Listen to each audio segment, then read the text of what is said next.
තුළ බොහෝ දෙනාගේ කතාබහට ලක්වෙන කාරණාවක් තමයි පිළිකා රෝගීන් සඳහා රුසියාවෙන් සාර්ථක එන්නතක් සොයාගෙන තිබීම.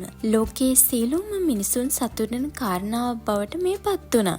පිළිකා රෝගීන් පීඩා විඳින රෝගීන් ඕනෑ තරම් ලෝකයේ ඉන්නවා. අපේ රටෙත් ඕනෑ තරම් පිරිස ඉන්නවා. 1956 වසරේදී අපේක්ෂා රෝහල හඳුන්වා දුන් පසු 2009 වසරේදී රෝගීන් 40,500 වාර්තා වෙලා තියෙනවා. 2025 වසරේ ජූලි 24 වෙනිදා වන විට 36,000ක් රෝගීන් වාර්තා වෙලා තියෙනවා. දැන් ඒකට සාර්ථක එන්නතක් රුසියාවෙන් සොයාගෙන තියෙනවා කියලයි කියන්නේ. පිළිකා රෝගය සම්බන්ධයෙන් නව දැනුම් එක්කර ගැනීමට අප වැඩසටහන සමගින් රැඳී සිටින්නේයි ඔබෙන් ආදරෙන් ඉල්ලා සිටිනවා. පිළිකා සඳහා එන්නතක් හඳුන්වා දුන්නා කියන ප්‍රවෘත්තිය මේක රුසියාවෙන් තමයි වාර්තා වෙන්නේ. රුසියාවේ federal medical and biological agency FMBA ආයතනයේ ප්‍රධානී වෙරෝනිකා ස්කොට්සෝවා මහත්මිය ප්‍රකාශ කළේ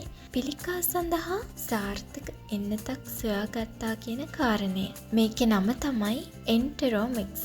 පූර්ව සායනික පරීක්ෂණ සම්පූර්ණ කරලා තියෙනවා කියලා ඒ සඳහන් කරනවා. මෙම පරීක්ෂණයේ සාර්ථකත්වය 100% බවට පූර්ව ප්‍රතිඵලවලට ඇය තහවුරු කළා කියනවා. මෙය පිළිකා සඳහා සොයාගත්ත වැදගත් සන්ධිස්ථානයක් ලෙස හඳුන්වන්න පුළුවන්. COVID-19 වසංගතය සඳහා භාවිතා කරපු mRNA කියන තාක්ෂණය මත පදනම්ව තමයි මේ එන්නත නිර්මාණය වී තිබෙන්නේ.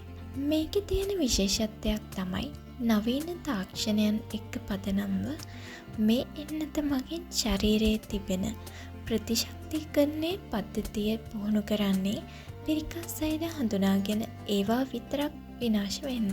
මේ එන්නතේ විශේෂ ලක්ෂණයක් විදිහට හඳුනා ගන්න පුළුවන් සාම්ප්‍රදායික පිළිකා ප්‍රතිකාරවල තියෙන පිළිකා රෝගීන්ට අහිතකර කිරණ ලබා දෙන කිමෝ ප්‍රතිකාර මගින්ද පිළිකා රෝගීන්ට අහිතකර තත්ත්වයන් උදා වෙන්න පුළුවන්. ඉතින් මේ වැක්සීන් එක මගින් ඇය පෙන්වා දෙන පරිදි මෙය පර්සනලයිස් වැක්සීන් එකක් විදිහට හඳුනා ගන්න පුළුවන්. සෑම පුද්ගලයෙක්ගේම පිළිකා ගුණාංග අධ්‍යයනය කරලා ඒ සඳහා විශේෂිත පිළිකා වැක්සීන් එකක් නිර්මාණය කරනවා. මේ වැක්සීන් එක අනුමත වුණාම රුසියානු ජනාධිපති පුටින් මහතා පසුව ප්‍රකාශ කරලා තියෙනවා එන්නත නොමිනේ ලබා දෙන්න කියලා. 2025 සැප්තැම්බර් මාසයේ වන විට අපි ඔබට කිව්වේ රුසියානු ජාත්‍යන්තර මාධ්‍ය විසින් ප්‍රකාශයට පත් කරලා තියෙන තොරතුරු මත පදනම්ව මේ එන්ට්‍රොනොමික්ස් කියන එන්නතේ තත්ත්වය පිළිබඳවයි. මේ ගැන ඔබ දන්න තොරතුරක් කමෙන්ට් එකක්